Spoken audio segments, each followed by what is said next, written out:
महाराष्ट्र के चुनावी सागर में भावर की लहरों से टकरा रही है सपा की नाव। महाराष्ट्र की राजनीति में समाजवादी पार्टी का सबसे बड़ा चेहरा अबू आसिम आजमी है। सपा को 100% उम्मीद है कि आजमी इस बार भी जीत दर्ज करेंगे, लेकिन आजमी के लिए इस बार चुनावी लड़ाई बेहद कठिन है। अबू आजमी सपा के प्रदेश अध्यक्ष तो हैं ही, महाराष्ट्र की राजनीति के बड़े मुस्लिम चेहरे भी हैं। वह 3 बार मानखुर्द शिवाजी नगर सीट से चुनाव जीत चुके हैं और इस बार भी यहां से सपा के उम्मीदवार हैं। लेकिन उनके लिए चुनावी लड़ाई मुश्किल क्यों साबित हो रही है? ऐसा इसलिए क्योंकि आजमी के सामने एनसीपी अजित पवार गुट के नेता और महाराष्ट्र सरकार के पूर्व मंत्री नवाब मलिक चुनाव लड़ रहे हैं। इसके अलावा आजमी के करीबी नेता भी उनसे नाराज हैं। बताना होगा कि नवाब मलिक की उम्मीदवारी को लेकर महायुति के अंदर ही अच्छा खासा विरोध हो चुका है। नवाब मलिक को 2022 में ईडी ने मनी लॉन्ड्रिंग के मामले में गिरफ्तार किया था और वह 18 महीने तक जेल में रहे थे। कैसे राजनीति में आए अबू आसिम आजमी?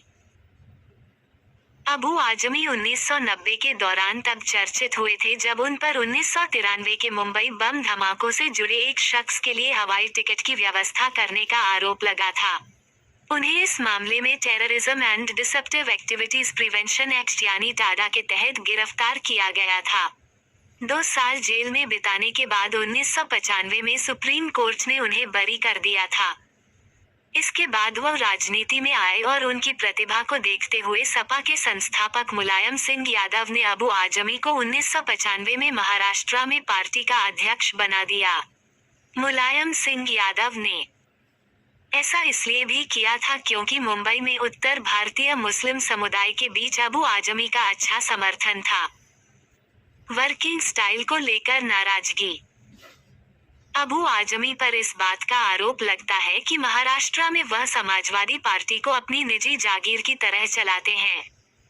1995 में उन्होंने अपने राजनीतिक कौशल की झलक तब दिखाई थी जब महाराष्ट्र के चुनाव में सपा को 3 सीटों पर जीत मिली थी, लेकिन इन सभी विधायकों ने पार्टी छोड़ दी थी और कहा था कि उन्हें अबू आजमी के कामकाज के तरीके से परेशानी है। इसके बाद भी कई नेताओं ने यही बात कहते हुए पार्टी को अलविदा कह दिया। महाराष्ट्र में सपा के एक पूर्व विधायक ने द इंडियन एक्सप्रेस से बातचीत में कहा कि अबू आजमी के साथ काम करना मुश्किल है। वह अक्खर स्वभाव के हैं और जिस तरह वह लोगों से बात करते हैं उससे कोई भी स्वाभिमानी व्यक्ति इसे बर्दाश्त नहीं कर सकता। लेकिन बहुत सारी शिकायतों के बाद भी वो मुलायम सिंह यादव के भरोसेमंद बने रहे और इसी वजह से पार्टी ने उन्हें 2002 में राज्यसभा भेजा था। 2004 के विधानसभा चुनाव में अबू आजमी 30,000 से ज्यादा वोटों से चुनाव हार गए थे, लेकिन उन्होंने फिर से मेहनत की और 2009 के विधानसभा चुनाव में वह भिवंडी और मानखुर्द शिवाजी नगर यानी 2 सीटों से चुनाव जीतने में कामयाब रहे। अबू आजमी का जिस तरह का राजनीति करने का अंदाज है, उससे उन्हें एक पहचान भी मिली है। वो खुलकर अपनी बात रखते हैं और उत्तर भारतीय प्रवासियों के बीच में लोकप्रिय हैं। लेकिन इस चुनाव में निश्चित रूप से नवाब मलिक जैसे बड़े नेता ने उनके सामने मुश्किल खड़ी कर दी है। अबू आजमी के पास मानखुर्द शिवाजी नगर के अलावा अन्य सीटों पर भी सपा उम्मीदवारों के लिए चुनाव प्रचार करने की जिम्मेदारी है।